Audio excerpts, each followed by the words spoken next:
আমি আপনাদের দেখাচ্ছি, এটা হচ্ছে ভুট্টা। বাংলাদেশের 50% 50% উত্তরবঙ্গ থেকেই, মানে রংপুর থেকেই চাহিদা মেটানো হয় বাংলাদেশের এই ভুট্টার, সারা বাংলাদেশের।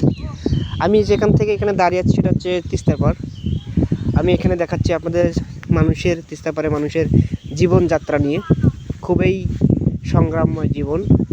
কিছুদিন আগে এখানে কিন্তু পানি ছিল না, তাদের এখানে ফসলি জমি ছিল, সেটা কিন্তু ডুবে গেছে, পানির নিচে চলে গেছে। এখন তারা বিভিন্নভাবে এখানে তিস্তার সাথে যুদ্ধ করে, লড়াই করে, সংগ্রাম করে তাদেরকে থাকতে হয়। তাই আমাদের দাবি, উত্তরবঙ্গের মানুষের দাবি, তিস্তা মহাপরিকল্পনা বাস্তবায়ন, যাতে আমরা উত্তরবঙ্গের মানুষ সবাই ভালোভাবে